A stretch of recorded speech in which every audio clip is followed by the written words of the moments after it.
Welcome to Bird for Joy, a show about discovering all the different ways that bird watching can bring joy into our lives. I'm Candilynn Fite, your gracious host and fledgling birder. Here at Bird for Joy, we focus on listening and watching the birds around us, being curious and learning what the birds have to teach us about joy, life, and ourselves. So grab your favorite beverage, settle on your perch, and let's get into today's episode.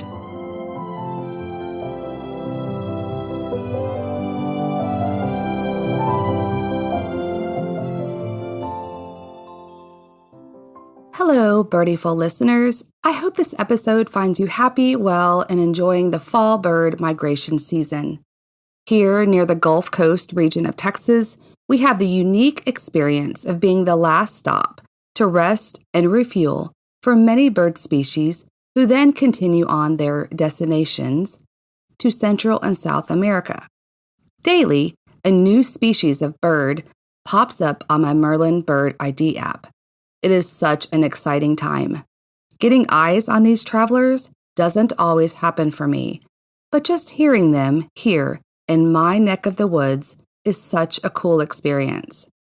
I try to get out and walk every day, but sometimes my schedule does not allow a leisurely stroll in the woods or even 30 minutes on the back porch. On these days, I still try to make it a point to birdwatch. In an unconventional sort of way, that is. I like to call it roadside birding. Last week, my husband caught me carrying my digiscope to the car as I was leaving to run errands. He gave me a peculiar look. I shrugged my shoulders and said, "Sometimes I see cool birds on the side of the road." 2 weeks ago, we were on a short road trip in northwest Arkansas. On this particular day, I had decided to take a drive in the Ozark Mountains to see the changing fall foliage and anything else I could see. 30 minutes into my drive, I spotted a bald eagle perched in a tree on the side of the road. I immediately switched on my hazard lights, slowed the vehicle, and pulled into an overgrown entranceway to a pasture. I was close enough to see that the eagle had set its sights on my car, but after a minute or two, the bird lost interest in me and then continued its scan of the area around him or her. I'm guessing in search of its next meal. My first bald eagle ever, on the side of the road, not in a park or at a lake. I didn't have to sit for hours watching, waiting. Nope, just driving down a county road in northwest Arkansas.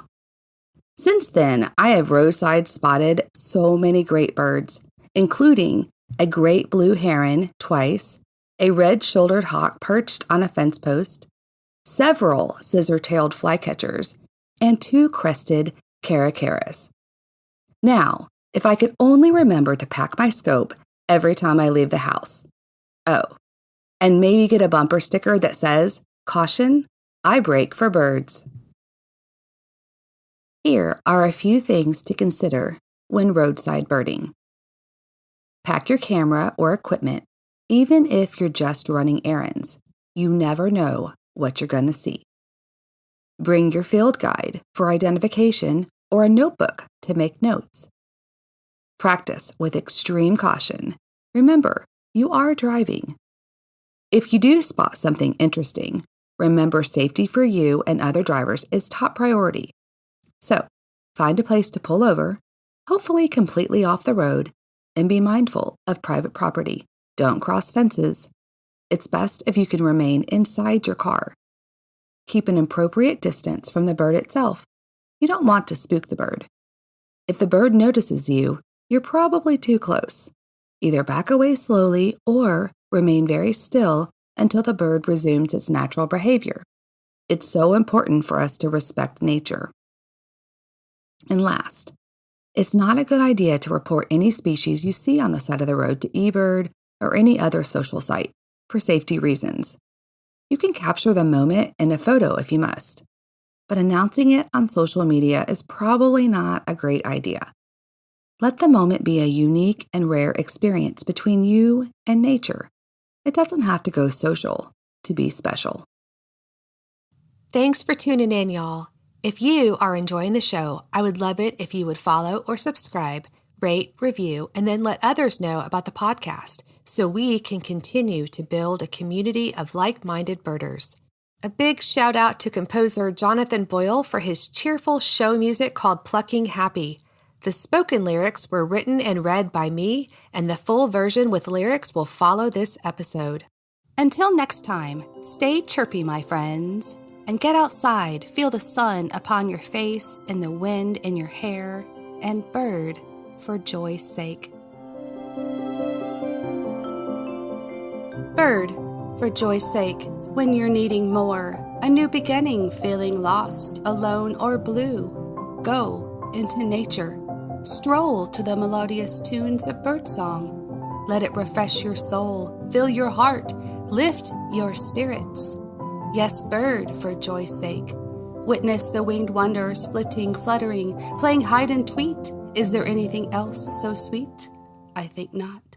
We'll save for the chitter-chatter of my own nestlings as they filled my early days, but sigh no more, for they have long left the nest, and I now strive to find myself once again, discovering new things that I do best. Bird, for joy's sake, for our feathered friends have much joy to share, and it doesn't cost a dime, only time. And I don't know about you, but I am willing to give, to have a chance to live out my days, filled with curiosity, hope, and wonder, learning patience, the art of slowing down and being fully present, living in the moment, something I have long strived to achieve. Bird, for joy's sake, and keep looking up. Let their constant cheer infect you, their tenacity provide you with lessons of never giving up and looking on the brighter side of life. Prepare for entertainment with their quirky, chirpy silliness. Oh my, so much cuteness, happiness, and whimsy. You can't help but smile. And suddenly you'll discover worries cease, frustrations fade, chaos calms, and troubles melt away like snow in the spring. You will find yourself looking up and forward into the horizon, surrounded by song, hope, and happiness perched in your heart, feeling renewed and fulfilled.